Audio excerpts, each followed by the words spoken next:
Well, the increase in industrialization in Ghana has led to a larger percentage of the Ghanaian workforce being exposed to lots of physical, chemical, biological and psychological damages. But in Ghana, there's a lot of system monitoring, evaluation and prevention of such hazards. That's the question we're asking, if that system is in place. In this report, Community Agency takes a scan of the workplace to determine if employee safety is ensured. On Saturday, April 7 this year, 6 contract workers at Newmont Ghana Gold Limited lost their lives following the collapse of a reclaimed tunnel roof at its Ahafo Mill expansion project.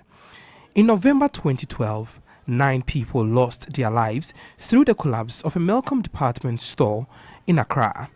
These incidents highlight the hazards workers are exposed to in their work environment, while the Factories, Offices and Shops Act 1970 is yet to be implemented satisfactorily.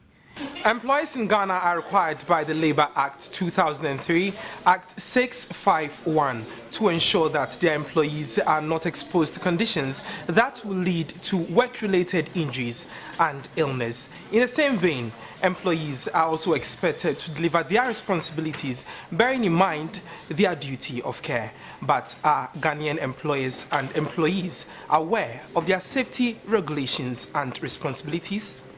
The Department of Factory Inspectorate under the Ministry of Labour and Employment is mandated by law to inspect all work environment to ensure that employers adhere to safety regulations. Fred Ohine-Mensah is Chief Factories Inspector. They know their right, but very often it is fear of dismissal. They find it difficult to, voice out some of these things. Chairs, desk, emergency exit and fire extinguishers are some of the basic items that inspectors examine at work site. If it's an office, the sitting facility of a person should be in a way where the worker will not feel pain in any part of the body. Where there should be a footrest, there should be a footrest. It shouldn't be a sitting facility where the feet will be hanging or where the person will have to stretch to be able to, connect to a knob or a handle. Any process that the body will go through that will, bring about pain. That is what we look out for. The Bureau of Public Safety noted that every company is mandated by law to have a safety policy. That gives you the direction how the company intends to go, and it also empowers the worker and the employer what their rights are, what their responsibilities are. So if you come to a workplace where they don't have a policy bordering on safety, health and environment, this organization is not structured. They do not know where they are going regarding this very important discipline. I don't have to come looking for your policy. It must be pasted at vantage points within the organization. In these times, companies are even required to put it on their website. I know of companies who are now printing their workplace policy behind employees' salary pay slips. Article 24, Clause 1 of the 1992 Constitution says that every person has the right to work under satisfactory, safe and healthy conditions.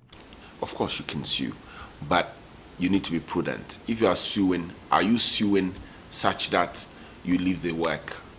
You can't sue and remain in that environment. Secondly, if you are suing for damages, in terms of particular injury you may have suffered. Until such damage has been occurred, until such injury has occurred, what are you suing to recover? Perhaps the workers' union in there may want to take it up. With a workforce of less than 40 inspectors across the country, the Chief Factories Inspector, Fred Ohine-Mensah, admitted the outfit has not been able to carry out its duties efficiently. The company According to him, the department is able to inspect about 3,000 out of the over 10,000 companies listed in their books each year. If we have a full complement of the required staff, I think we can visit, a number of companies at least once every year.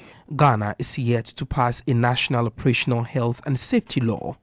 TV3, Kwabna Edu Jemfi.